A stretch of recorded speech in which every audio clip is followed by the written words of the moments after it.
semuanya, selamat datang pada seminar online tentang pemanfaatan media sosial yang kita adakan hari ini.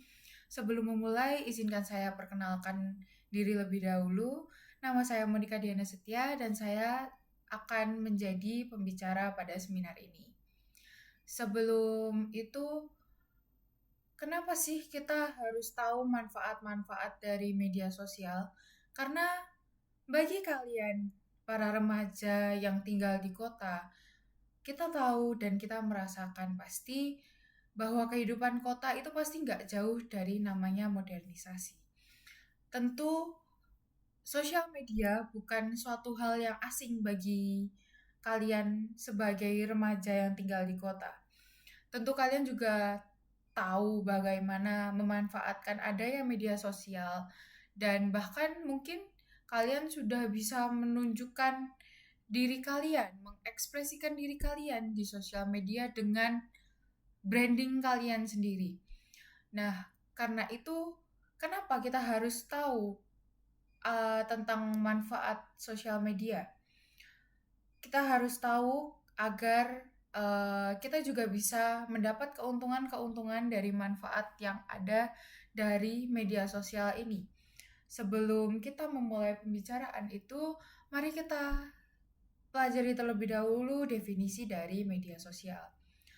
Media sosial sendiri bisa dipahami sebagai suatu platform yang memudahkan penggunanya untuk melakukan aktivitas sosial, salah satunya berkomunikasi.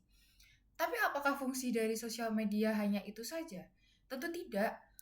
Fungsi dari media sosial sendiri selain dari komunikasi ada tentang branding, seperti yang sudah saya katakan tadi. Kalian sebagai remaja pasti sudah bisa menunjukkan, mengekspresikan diri kalian sesuai dengan kemampuan kalian, dengan talenta kalian, dengan pencapaian kalian. Itu merupakan branding diri kalian. Kemudian kita bisa mendapatkan berbagai informasi dari adanya sosial media dengan sumber-sumber yang terpercaya, bahkan dari berbagai macam sumber, bahkan tidak hanya dari Indonesia, tapi tentu bisa dari luar negeri juga. Kemudian untuk edukasi, dengan adanya informasi ini tentu kita mengedukasi diri kita sendiri dengan informasi-informasi yang kita dapat. Tapi tentu saja kita perlu memilah terlebih dahulu informasi-informasi ini agar kita juga bisa mendapatkan impact yang baik dari informasi-informasi ini. Selain itu, ada juga mengenai dokumentasi, bisnis, dan juga hiburan.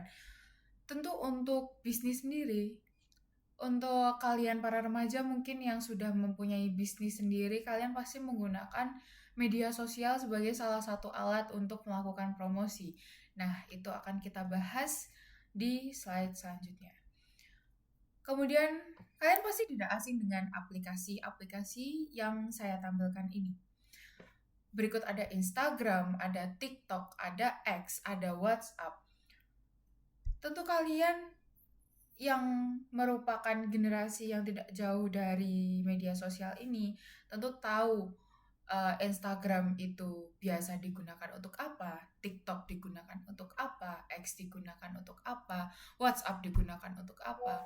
Dan secara khusus saya menunjukkan bahwa Instagram itu biasanya tentang personal branding, di mana kalian itu bisa menunjukkan diri kalian, mengekspresikan diri kalian, menunjukkan pencapaian-pencapaian kalian. Kemudian TikTok tentu untuk entertainment, untuk hiburan, untuk kalian yang sekedar untuk melihat berbagai macam video lucu, hanya untuk menghibur.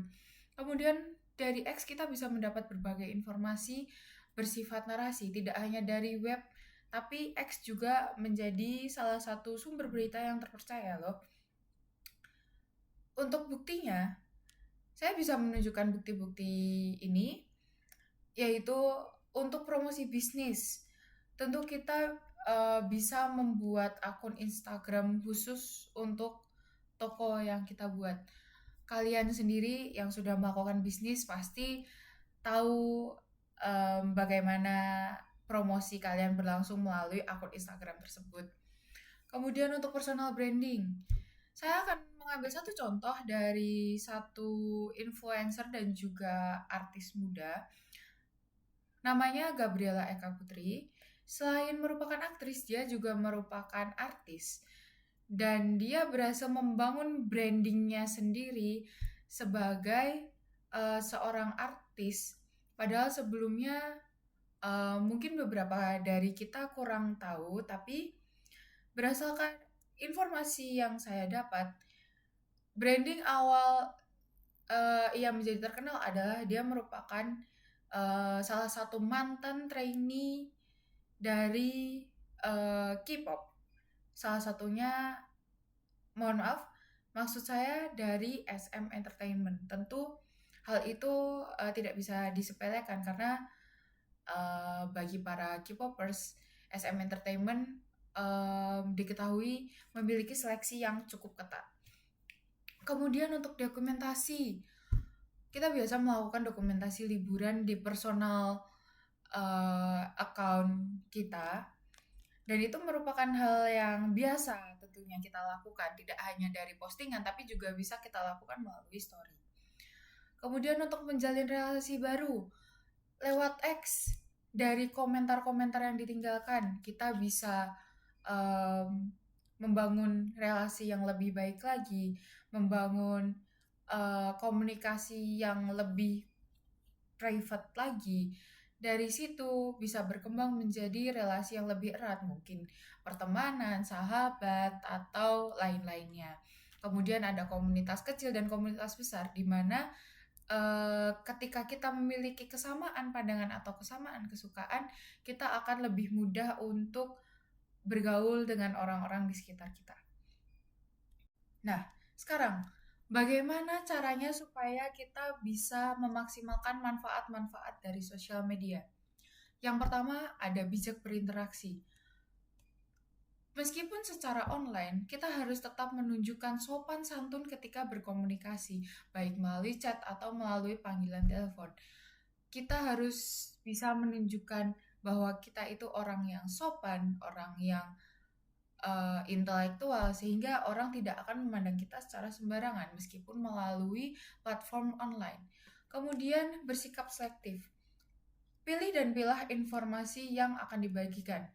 Jangan sampai mengumbar informasi pribadi di ranah publik. Kemudian sharing kindness atau berbagi kebaikan. Untuk para teman-teman remaja sekalian, kalian pasti mungkin ada beberapa dari kalian yang sudah menjadi influencer. Tolong jadilah influencer yang menginspirasi, membuat konten-konten yang bermanfaat sehingga bisa memotivasi orang lain untuk menjadi lebih baik atau menghibur mereka, atau setidaknya membuat mereka merasa tidak sendirian. Kemudian kita bisa mendapatkan keuntungan dari memaksimalkan manfaat ini. Yang pertama, memperluas relasi, itu jelas. Dengan komunikasi yang baik, dengan kita menunjukkan bahwa kita itu orang yang sopan, tentu orang-orang akan senang ketika berinteraksi dengan kita. Kemudian dalam ranah bisnis, kita bisa menunjang bisnis kita dengan promosi, kemudian menarik konsumen. Jadi media sosial ini akan mendatangkan banyak sekali konsumen, baik dari orang-orang yang dekat maupun orang-orang yang jauh, sehingga tidak hanya terkhusus pada lingkungan yang dekat, tapi lingkungan yang lebih luas juga. Kemudian dengan membantu sesama, kita tahu akhir-akhir ini muncul banyak aplikasi yang dipergunakan untuk melakukan donasi. Dari situ kita bisa mengumpulkan donasi atau sekedar menyumbang untuk membantu teman-teman kita yang membutuhkan. Nah, untuk itu saya harap dengan ini kita bisa memanfaatkan media sosial dengan lebih baik lagi dan memaksimalkannya supaya kita juga dapat keuntungan-keuntungan yang harusnya bisa kita dapatkan dari adanya media sosial. Sekian dari saya, sampai ketemu di seminar berikutnya.